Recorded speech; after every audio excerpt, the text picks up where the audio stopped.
Génesis capítulo 22, versículo 19, hasta el capítulo 23, versículo 20. En este capítulo y en nuestro programa anterior hemos considerado cómo Dios le había pedido a Abraham que le ofreciese a su hijo Isaac en sacrificio. Fue esta una prueba tremenda, no solamente por lo mucho que amaba a su hijo, sino también porque él sabía que los sacrificios humanos estaban prohibidos. A pesar de ello, Abraham obedeció impulsado por su fe en Dios, creyendo que él podía resucitar a Isaac de entre los muertos.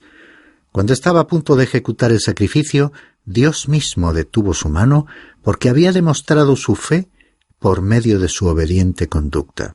Y surgió la pregunta: ¿por qué exigió Dios de Abraham semejante cosa?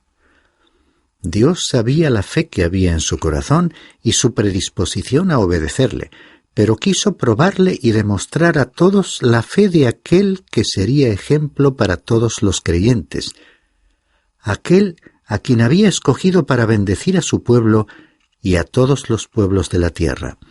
Además, Dios quiso mostrar en Isaac, en aquel hijo llevado y colocado en el altar del sacrificio, una figura de Jesucristo, anticipándose en la historia al momento en que el Hijo de Dios iría obedientemente a la cruz, donde sería ofrecido en sacrificio.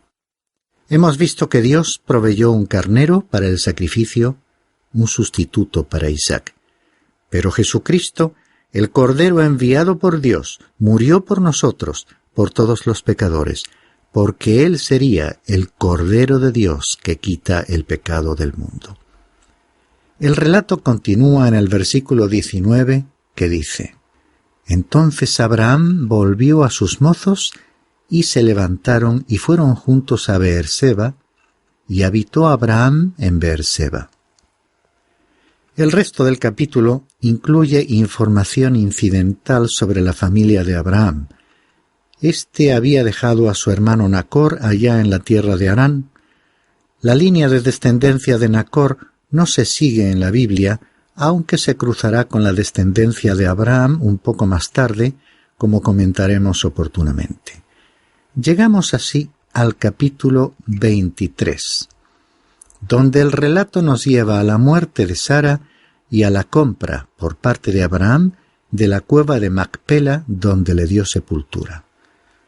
En cuanto a la muerte de Sara, leamos los versículos 1 y 2. Y vivió Sara 127 años. Estos fueron los años de la vida de Sara. Y murió Sara en Kiriat Arba, que es Hebrón, en la tierra de Canaán. Y Abraham fue a hacer duelo por Sara y a llorar por ella. Observa la edad de Sara, 127 años.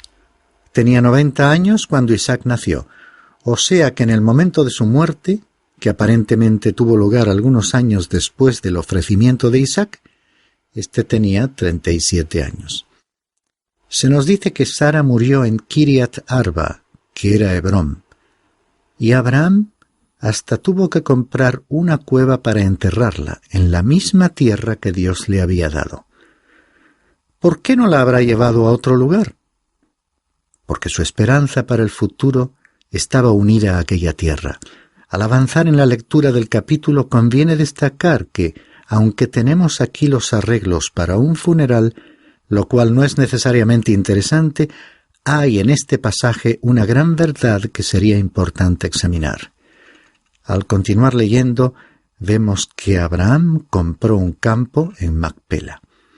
Dicen los versículos 3 al 9. Después Abraham se levantó de delante de la difunta y habló a los hijos de Het, diciendo: Extranjero y peregrino soy entre vosotros. Dadme en propiedad una sepultura entre vosotros, para que pueda sepultar a mi difunta y apartarla de delante de mí. Y los hijos de Het respondieron a Abraham, diciéndole: Óyenos, Señor nuestro, eres un príncipe poderoso entre nosotros. Sepulta a tu difunta en el mejor de nuestros sepulcros, pues ninguno de nosotros te negará su sepulcro para que sepultes a tu difunta. Abraham se levantó e hizo una reverencia al pueblo de aquella tierra, los hijos de Het.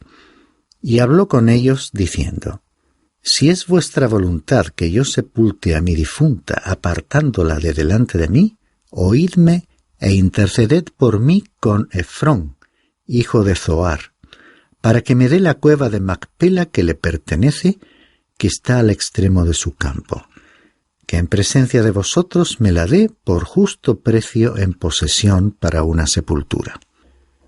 Vemos que Abraham se consideraba extranjero y peregrino, incluso en la tierra que Dios había prometido darle. Por otra parte, los hijos de Het, habitantes de esa tierra, le hicieron una oferta generosa porque prácticamente le ofrecieron elegir el mejor lugar para una sepultura. Se ve que Abraham se había ganado el respeto de todos y tenía gran influencia en aquella comunidad, y habiendo elegido la cueva de Macpela, prefirió comprarla antes que se le facilitase como un regalo. Hasta que Dios le entregase la tierra, pagaría por todo lo que necesitase. Habría podido acogerse a las normas que regulaban los sepulcros de los extranjeros, pero el hecho de adquirir una propiedad, de tener una posesión en aquella tierra, era como un signo profético por el cual Abraham quería testimoniar su fe en que las promesas de Dios se cumplirían. Es interesante ver que los hijos de Het llamaron a Abraham príncipe de Dios. Se ve que era un hecho conocido que la comunidad de Abraham era considerada como un grupo numeroso, con un dirigente rico, como un protectorado de Dios. Recordemos el pasaje ya leído de Génesis capítulo 21, versículo 22, en el que el rey Abimelech había dicho a Abraham: Dios está contigo en todo lo que haces. Surge la pregunta sobre por qué Abraham no llevó a Sara a otro lugar para enterrarla. Seguramente quiso sepultarla allí porque era la tierra que Dios le había prometido y porque allí se centraba su esperanza para el futuro. A medida que recorremos la Biblia, encontraremos que Dios tiene dos grandes esperanzas, dos grandes propósitos, un propósito terrenal y un propósito celestial.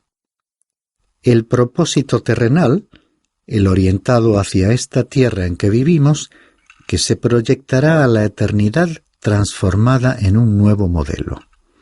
Habrá un nuevo cielo y una nueva tierra. Habrá una futura tierra que estará habitada por toda la eternidad. Esta es la promesa que Dios le hizo a Abraham y a los que vinieron después de él, y esta era la esperanza que Abraham tenía.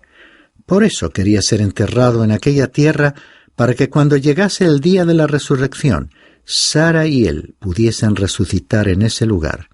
Esa esperanza terrenal que ellos tenían se hará realidad algún día. Demos ahora un salto en el tiempo a la época del Nuevo Testamento, concretamente a los días de la vida de Jesús, y vayamos al aposento alto. Allí el Señor se encontraba con sus discípulos, quienes estaban familiarizados con el Antiguo Testamento, cuya esperanza compartían.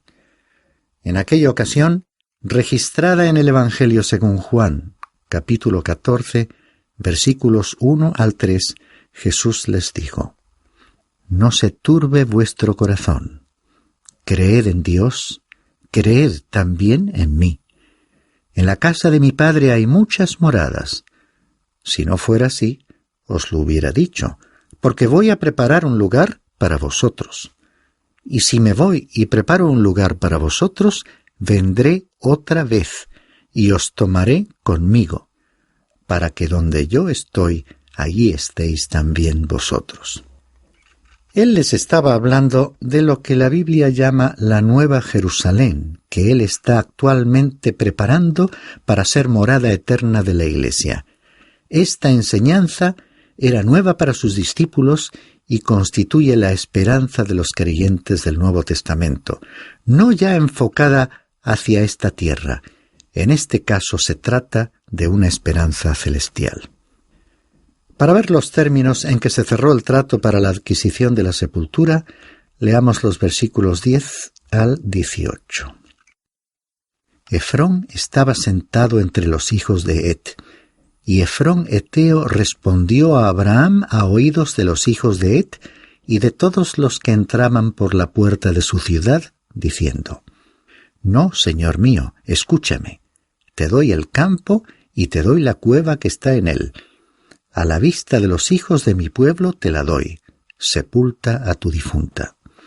Entonces Abraham se inclinó delante del pueblo de aquella tierra y habló a Efrón a oídos del pueblo de aquella tierra, diciendo: Te ruego que me oigas.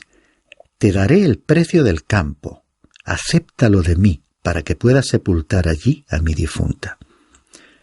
Efrón respondió a Abraham, diciéndole: Señor mío, óyeme, una tierra que vale 400 siclos de plata, ¿qué es entre tú y yo?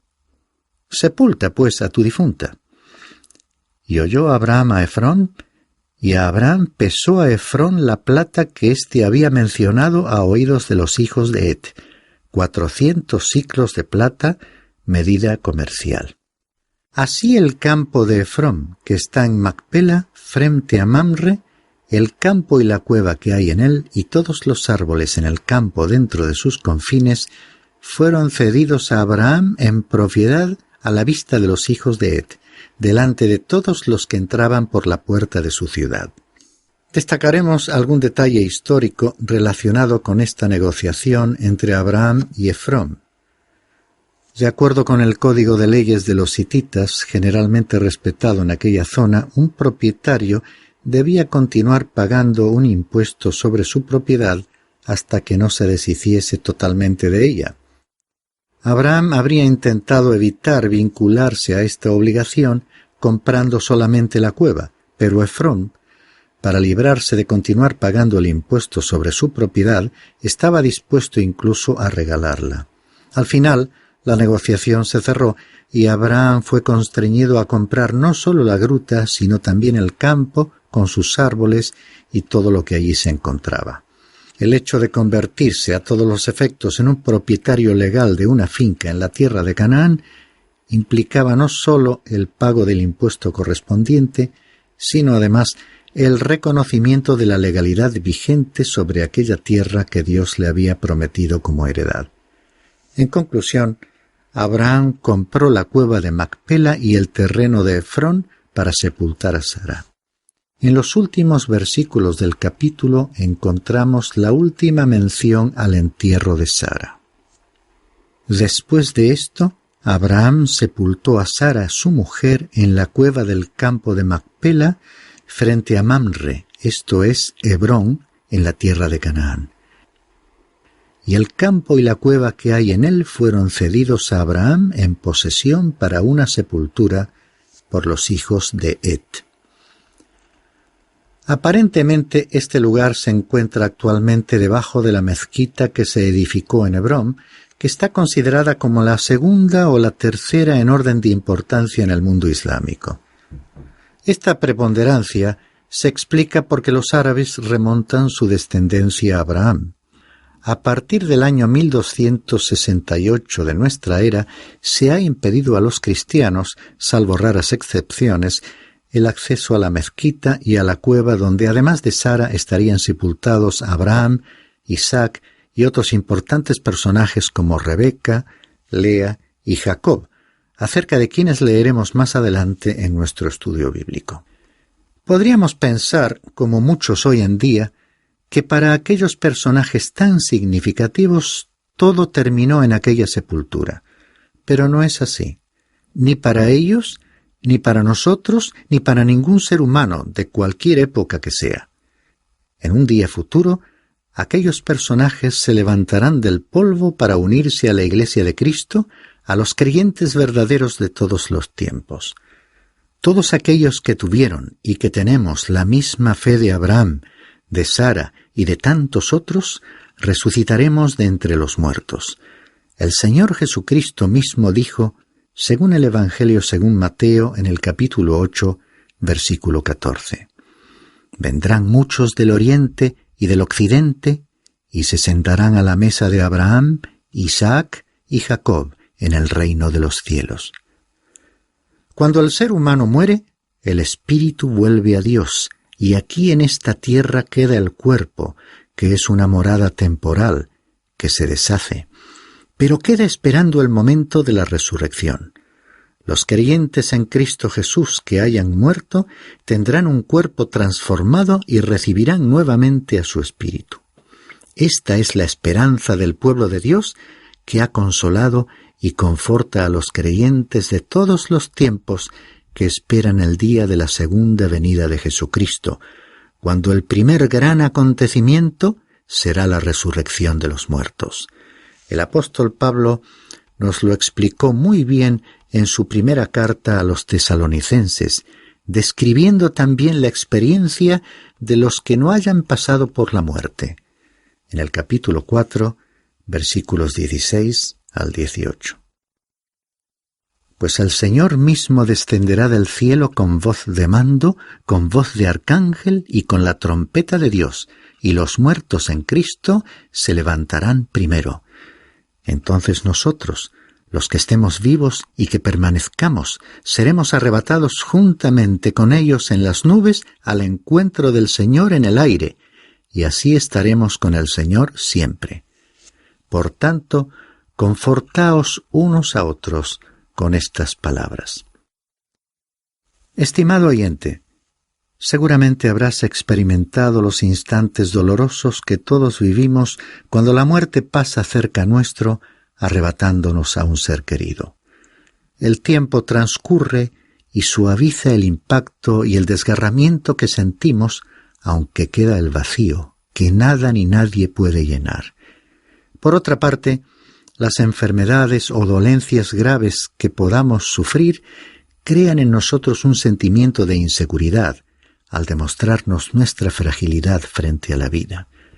E incluso el desgaste natural de nuestro cuerpo nos recuerda nuestra transitoriedad y el fugaz paso del tiempo. Esta fugacidad, esta rapidez en el transcurso del tiempo que suele pasar inadvertida, ha quedado bien reflejada en las palabras de la oración de Moisés a Dios, registradas en su Salmo. El Salmo 90, entre los versículos 4 y 6. Porque 1000 años ante tus ojos son como el día de ayer que ya pasó, y como una de las vigilias de la noche. Tú los has barrido como un torrente, son como un sueño, son como la hierba, que por la mañana reverdece, por la mañana florece y reverdece. Al atardecer se marchita y se seca. Finalizamos nuestro programa de hoy recordando que el relato de los últimos pasajes bíblicos del libro del Génesis nos ha llevado en los últimos programas a considerar la vida de Abraham y de Sara, destacando su relación con Dios y su fe en Él, en los momentos críticos de la vida. Y un libro del Nuevo Testamento, la Carta a los Hebreos, les incluyó en la lista de los héroes de la fe de la historia bíblica. Y en el capítulo 23, considerado hoy, es evidente que el relato de la búsqueda de una sepultura para Sara y su entierro por parte del patriarca Abraham han llevado nuestros pensamientos a la realidad de la muerte e inevitablemente a lo que sucede después de esta vida. Pero también recordamos que hemos leído aquellas palabras del apóstol Pablo que nos hablaban de la resurrección de los creyentes en Cristo que han muerto y de la transformación de los que vivan en su venida. Palabras llenas de consuelo y de esperanza. Palabras que muchos de nosotros hemos convertido en una realidad personal y que forman parte de nuestra vida. Esa fe en la salvación por la obra de Cristo en la cruz, esa esperanza en la resurrección nos motivan a vivir más significativamente a través de las cambiantes experiencias de nuestra existencia, con mayor ánimo e ilusión.